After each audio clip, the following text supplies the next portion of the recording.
Good evening and welcome to Face to Face for the Newsfirst team. I'm Niresh Eliathambi. One of the oldest and most prestigious schools in Sri Lanka, St. Thomas's College, Mount Lavinia, is celebrating the momentous occasion of 175 years in existence this year, and the celebrations actually start tomorrow, the 3rd of February, which is the anniversary date.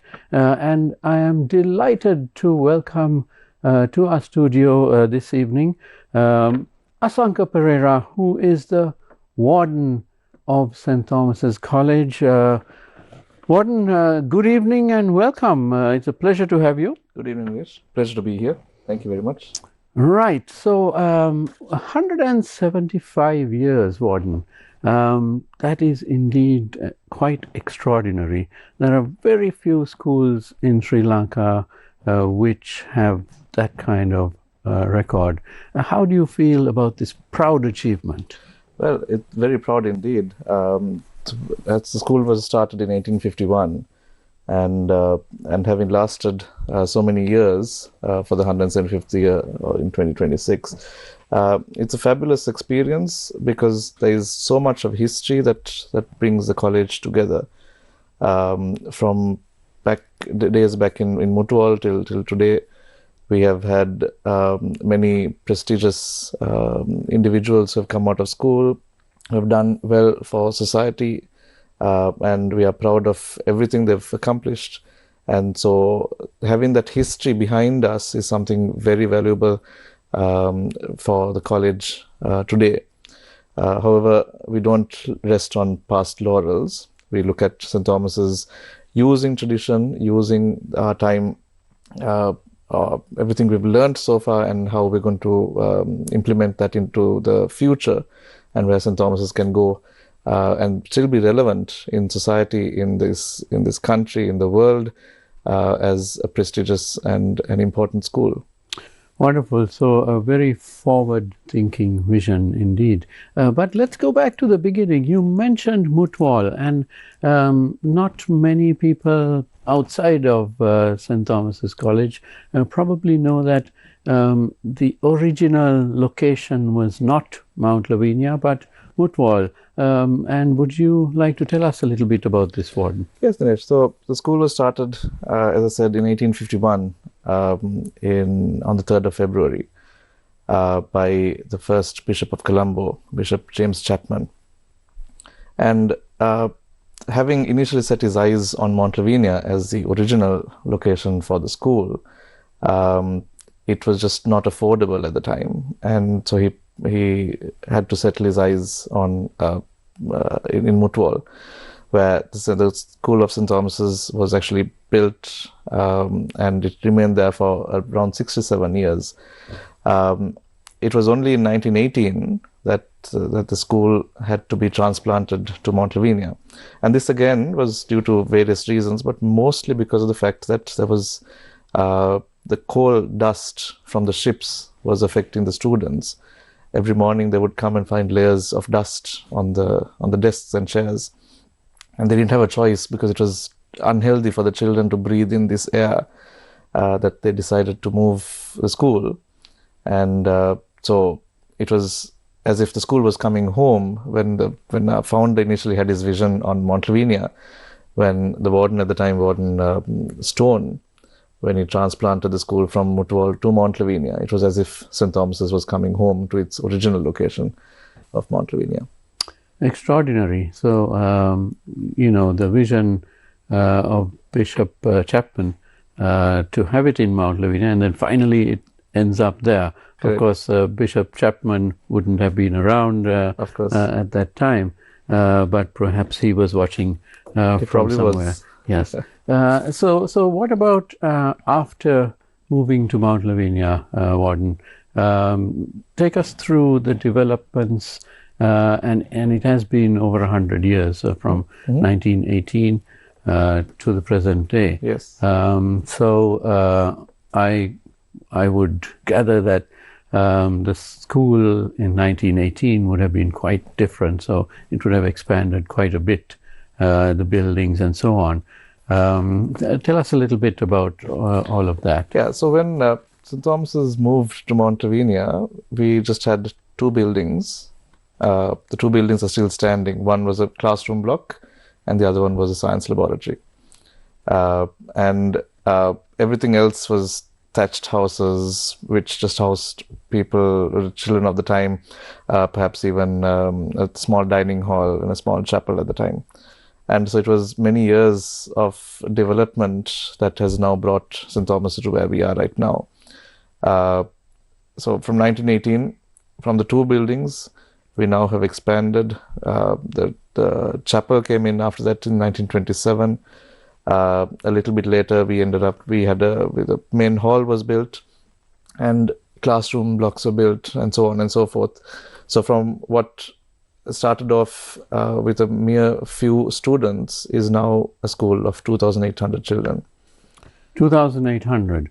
Now, it's interesting. There are, of course, much larger schools especially in Colombo, but the quality of the students at St. Thomas's has always been of a very high standard. You don't need double that number. You've managed to keep it at a fairly manageable level. And I guess how do you maintain this standard? Well, thank you very much for saying that. Two means maintaining high standards. I'm very proud of them. Yes, we do maintain smaller classroom sizes where possible. We do understand that education is a very personal thing for the children, and when you have too many children in a class, then the connection between the teacher and the student is strained. And so we don't want to increase the size too much, because we want to maintain the number of students who will get a quality education over quantity, so that as many students as possible will get as many opportunities to appreciate all the facilities that we have to offer, from swimming pool to the grounds to the classrooms. And so we want the boys to have the best facilities they can have. Right, and this quality, of course, resulted in 4 of the 5 first prime ministers of Sri Lanka being produced by St. Thomas's College, Mount Lavinia. Would you like to tell us a little bit about that? That is correct. And so we are proud of the fact that St. Thomas's has not been an island where we just focused on ourselves. St. Thomas's has helped shape society just as much as society has helped shape St. Thomas's. And so it has been a give and take from both sides. And so having produced the first few prime ministers of the country, we are happy that St. Thomas was able to produce these gentlemen, and not just be an island and think about only ourselves. There is a book that has been published for the 175 years of the history. It's a bit of a history book and a bit of a coffee table book with various pictures and illustrations. And this captures exactly that. How has society shaped St. Thomas's, and how has St. Thomas's helped to shape society by and large? Interesting indeed. And the 4 prime ministers were D.S. Senanayake, Dudley Senanayake, S.W.R.D. Bandaranaike, and W. Dahanayake. And the only one of the first 5 who was not from St. Thomas's was Sir John Kuthalawala. But at the same time,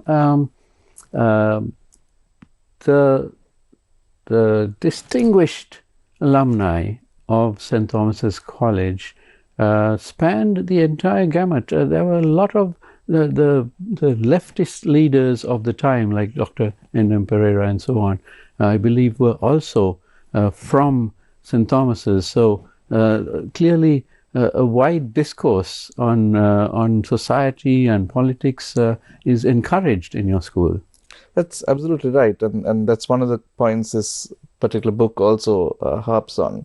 It's not just one-sided it's got all the sides. We've had gentlemen fighting for independence on one side. You've had gentlemen fighting for the rights of the arts. We had the entire gamut of human beings being produced through St. Thomas's, and not just one-sided political viewed individuals. Whether it's language in Sinhala, Tamil, or English, or whether it's the political views, whether it's for religions.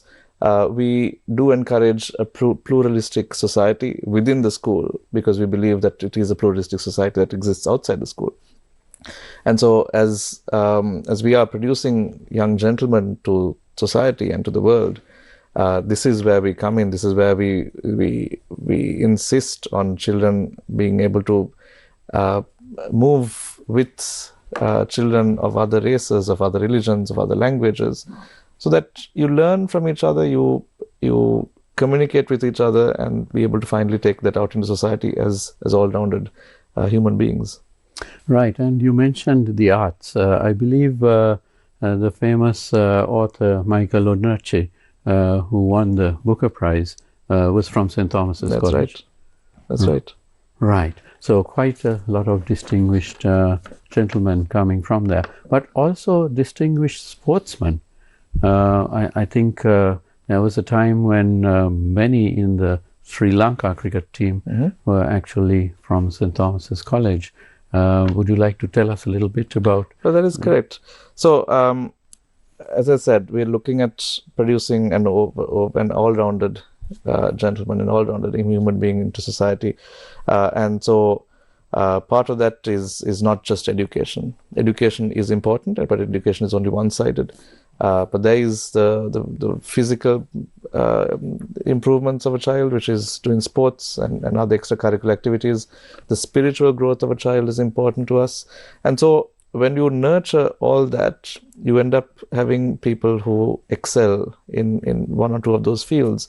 And so, yes, we've had the likes of Mr. Anru Tennakor, Mr. Michael Tissera, playing sports at the highest levels for a variety and a multitude of games, not just cricket, but many others.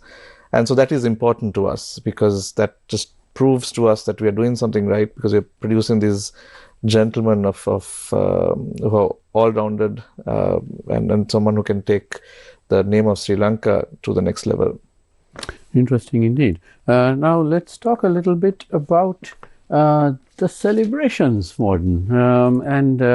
I gather the celebrations actually began last year, but you have a whole range of celebrations which are planned for this year.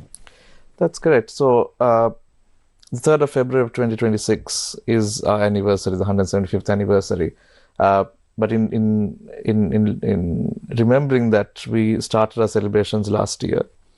On the 5th of February 2025, we had an even song to start to invoke blessings on the college and to ask God's guidance, basically, as we start celebrating the anniversary.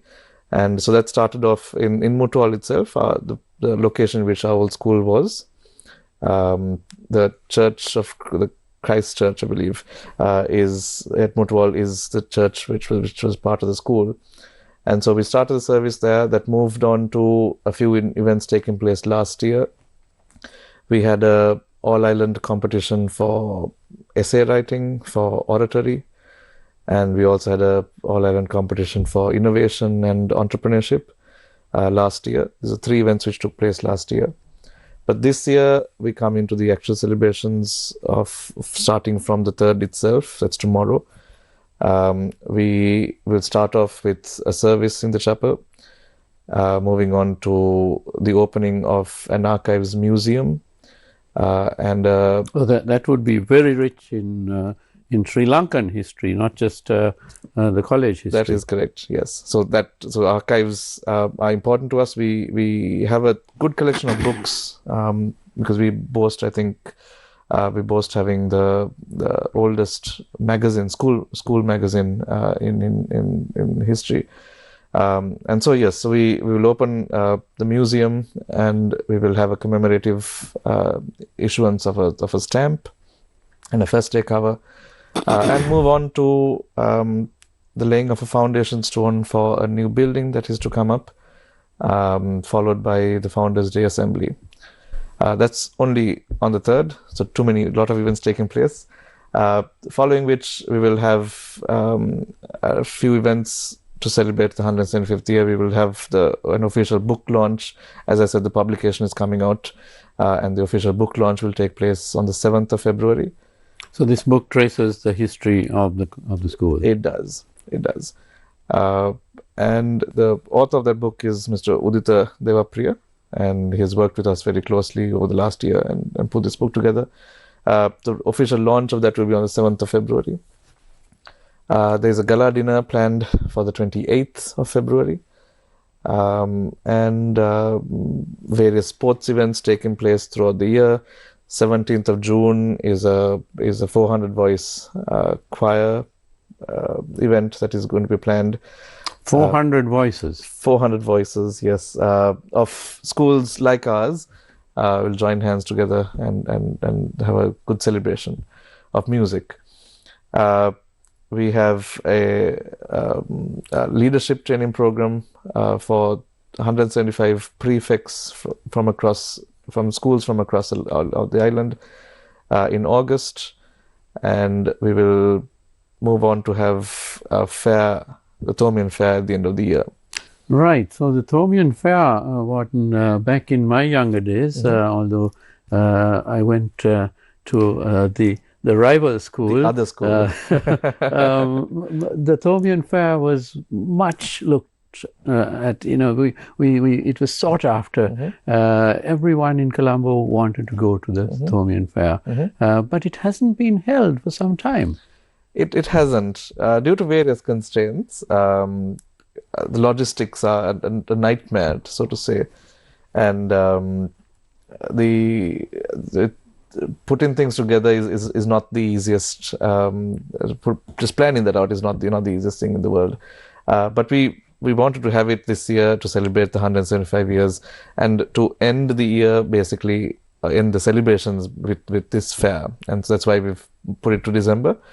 But it will be a 3-day fair, 17th, 18th, 19th of December, with a full-fledged carnival atmosphere. Right. Now, I would imagine, Warden, that there would be hundreds or thousands of Thomians around the world who would want to return back to Sri Lanka, even for a few weeks, just to participate in the celebrations. That is correct. So we have kept the wider community of Thomians informed about all the events, and we would love for as many as possible to come down, especially if it's to do with the sports event. We will celebrate sporting in terms of cricket, in terms of rugby, football, hockey, swimming, athletics. And so when we have those celebrations, we would love as many old boys as possible to come down and take part in those events. And be with us as we celebrate 175 years, because although the school is for the present boys, it has produced all the old boys, and we welcome all the old boys to come back to school, back home, and help and enjoy the events together. Right, and I'm sure that you must be very proud of the old boys who are not just in society in Sri Lanka, but all over the world, and making their mark out there. Oh, absolutely. So we have a lot of old boy chapters right across the world, from the UK to Australia, and so we're in constant contact with them. They are having their own events. We are having our own events, and they have always been absolutely helpful to college whenever we need any support. We contact them and we say we would like their help, and they would always come forward and help college in whatever way they can, not just finances, but in any way they can. And I'm very proud of all the Thomians and for what they've accomplished and what they have made of themselves. And so I welcome everyone to come back and share in the festivities or the celebrations. Right. We need to take a short commercial break now. I am in conversation with Asanka Perera, who is the warden of St. Thomas's College, Mount Lavinia. Of course, don't go away. We'll be right back.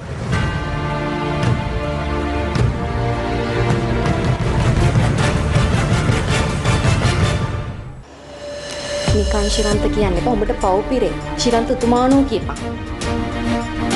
මිනිස්සුන්ගේ මතු පිට පෙනුමේ ඇතුළාන්තේ මනින්න බෑ දැක්කේ. එතකොට මල්ලි කිව්වා තාත්තා වාහනයක් බලනවා දැක්කා කියලා.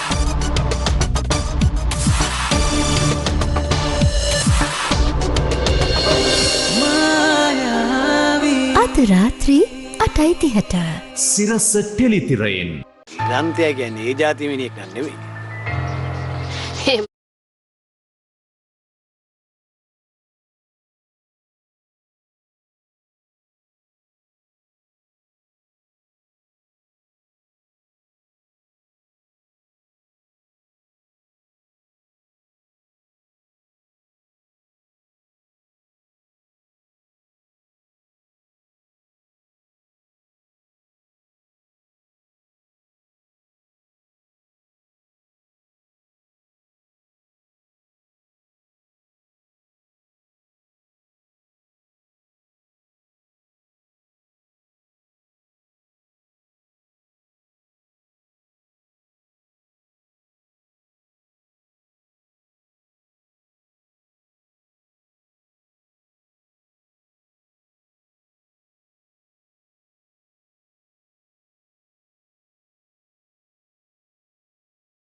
Welcome back to Face to Face. I am with Asanka Perera, who is the warden of St. Thomas's College, Mount Lavinia, and we are speaking about St. Thomas's College and the 175-year history, because tomorrow is the 175th anniversary of the founding of the school.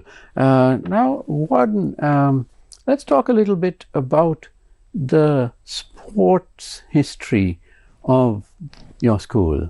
And of course, when you talk about the sports history, you automatically have to talk about my school as well, because a lot of it is intertwined, isn't Absolutely. it? But you have, in a few weeks' time, we have the Battle of the Blues. I imagine this is going to be very special.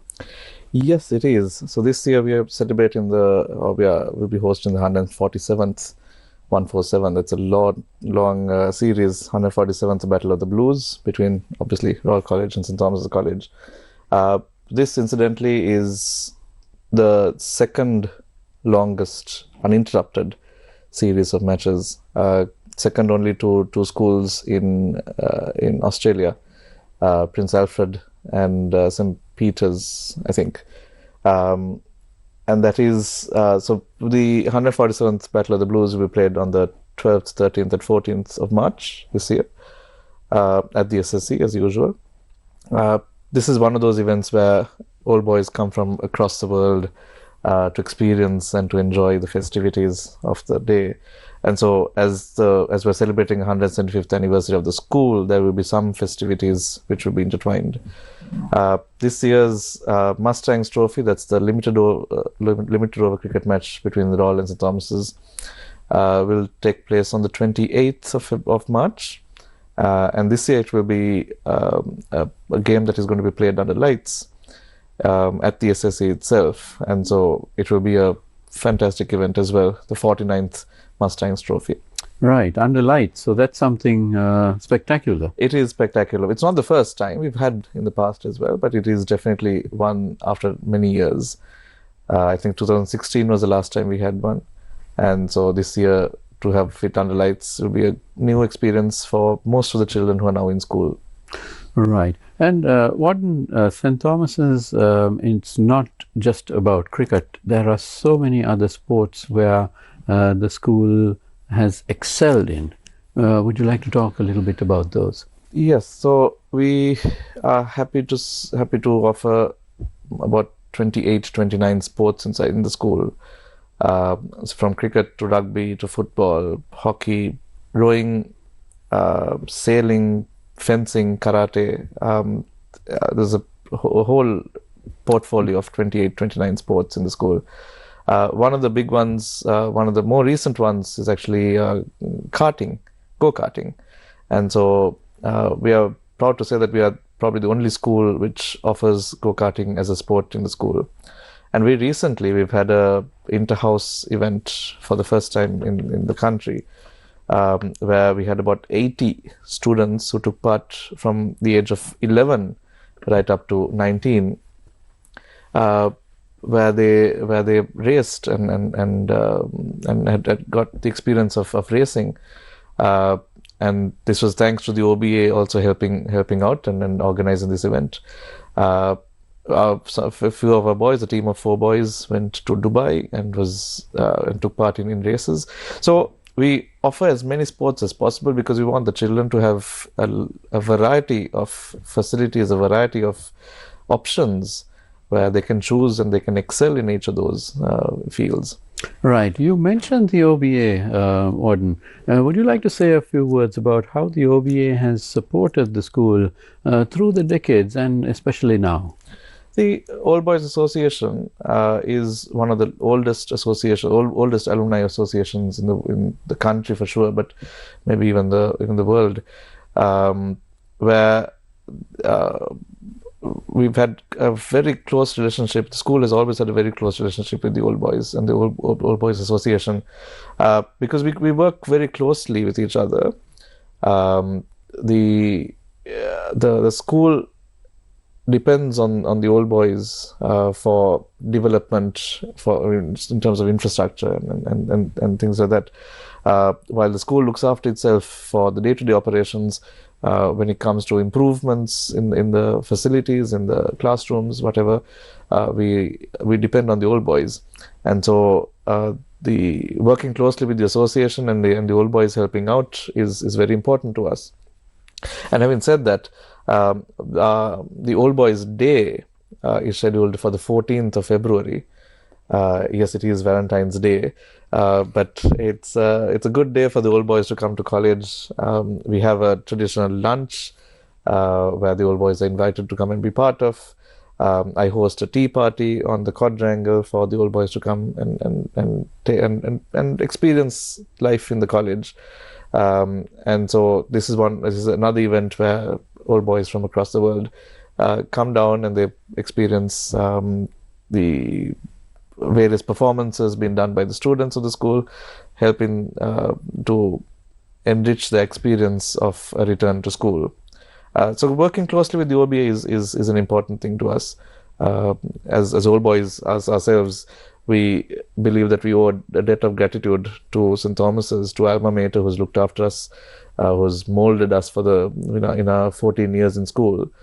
And so we have an inbuilt mechanism to say that we want to give back to college, and that link is an important one. Right. And it strikes me that a school which maintains such high standards, Warden, would have a core group of teachers, the staff, who would maintain these standards by not just by teaching, but by inculcating the traditions and the ethics, the discipline, and so on. Would you like to say something about your staff? Absolutely. The staff is, of course, the backbone of the school, and the teachers all. I'm very proud of each and every one of them, because they go over and beyond their call of duty, not just from 7:30 to 1:30 and then go home and do tuition classes, but be there from 7:30 to 1:30 and beyond, and be able to mold the children and be able to be a role model to children. And so I'm very proud of the staff we have currently working at St. Thomas's, and we've had many of those teachers over the years who have helped shape all our lives, and we owe them a debt of gratitude as well.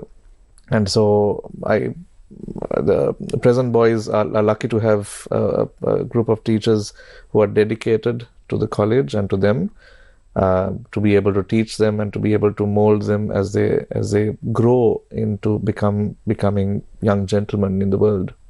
Right, and I noticed that you have the first female sub-warden of the school, in the 175-year history. Dr. Radhika Mendis, would you like to say something about her? Yes, Dr. Radhika Mendis has been on our staff for many years.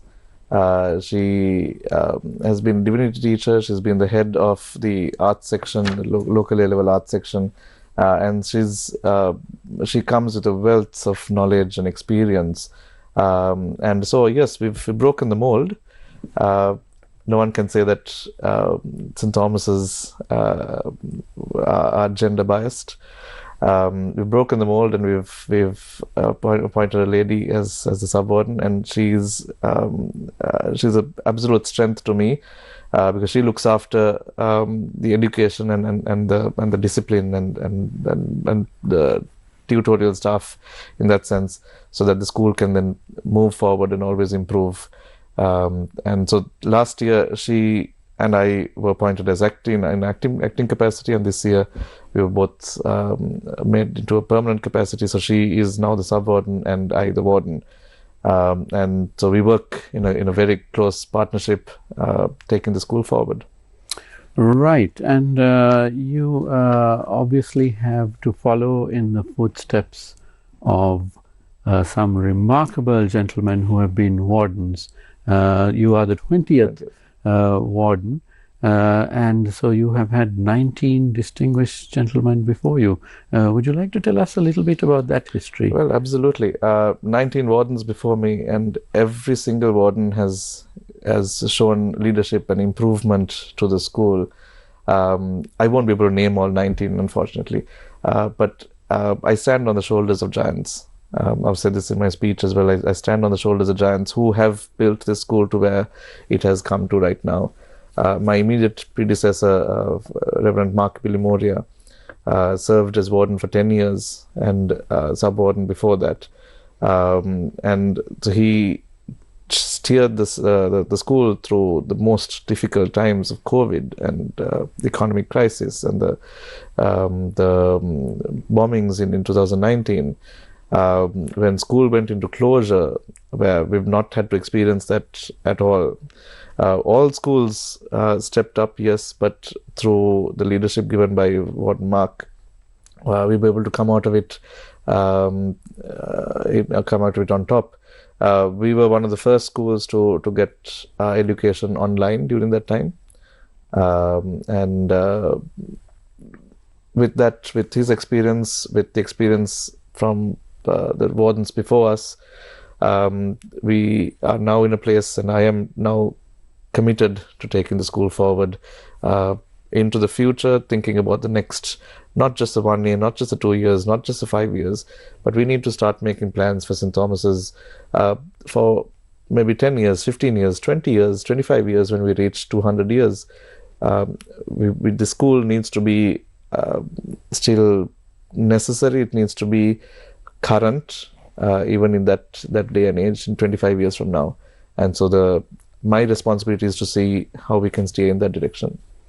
Right, and to give our viewers a little glimpse of this multi-talented person who is the warden today, Mr. Asanka Perera, you actually qualified as an engineer. You have a Bachelor of Engineering honors degree in Electrical and Electronic Engineering from Northumbria University in the UK. Fortunately for the school, you didn't go on to that career, I think, and you turned towards education. It's got to be a vocation. It's got to be a calling, which I got at some point. Yes, I'd never even dreamt of coming to this position. I never even dreamt of becoming a teacher. But something called me, and I just answered that call, I guess.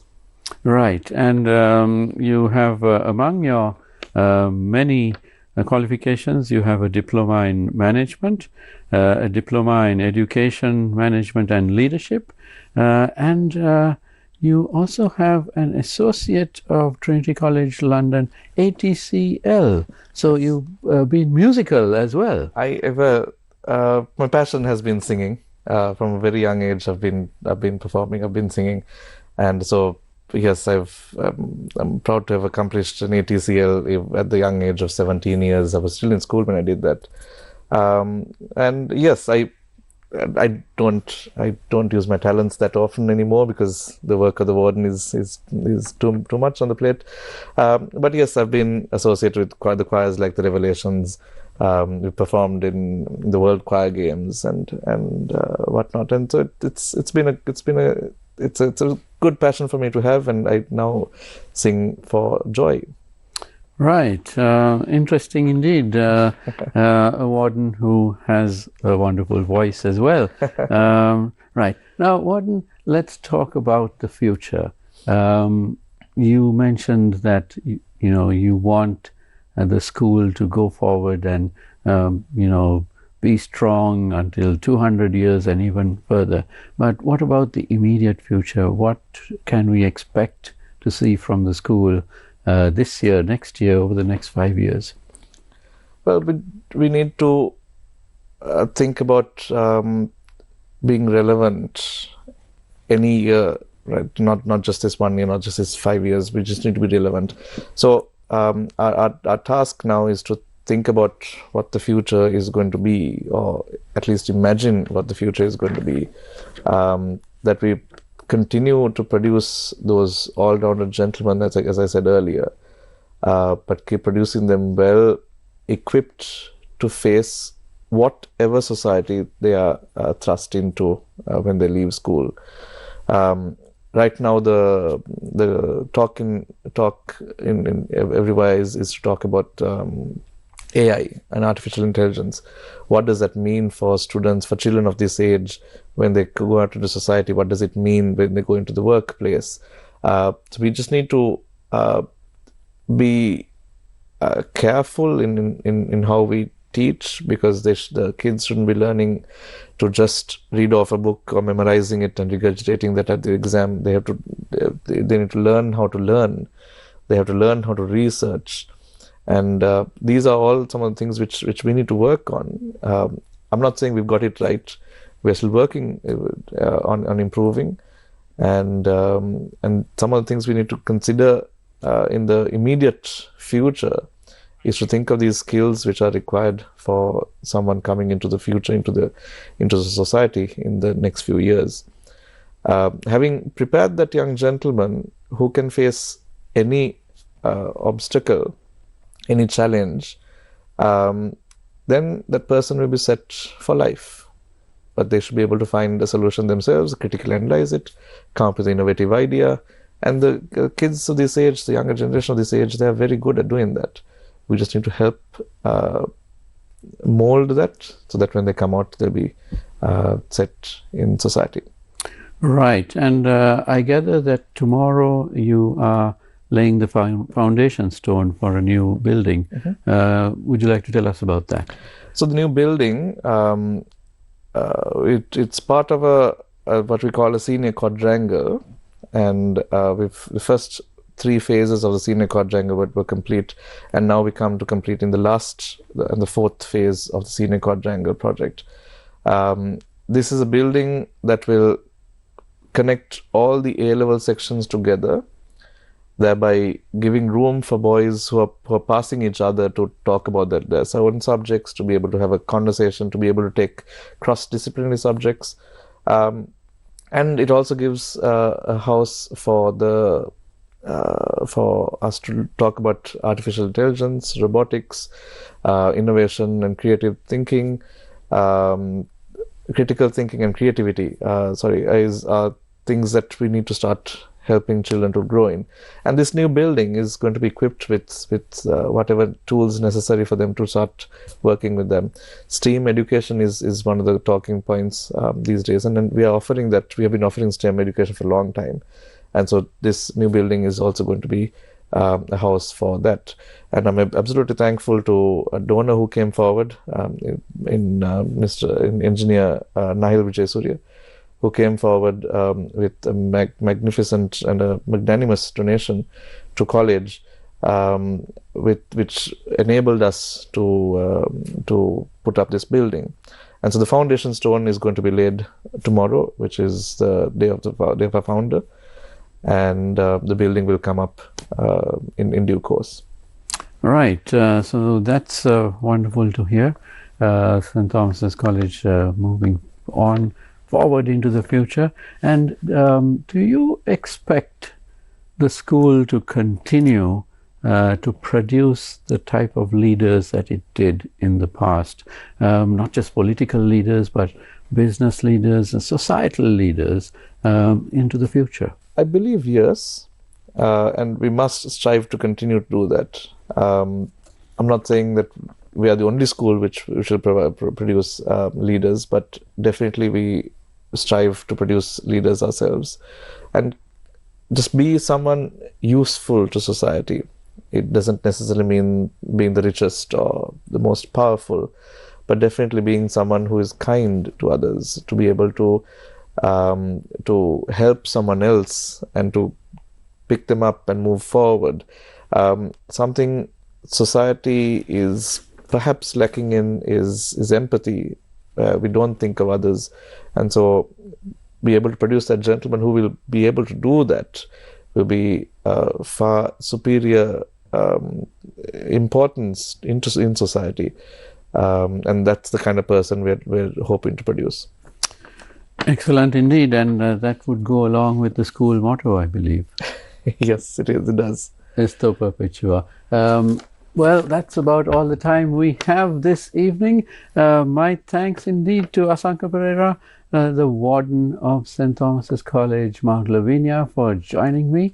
Thank you very much, Warden. It's been a pleasure. Thank you. Pleasure's all mine. And thank you to you at home for watching, wherever you are, Thomians and all the rest. Don't go away because our news is coming up next. Have a great evening.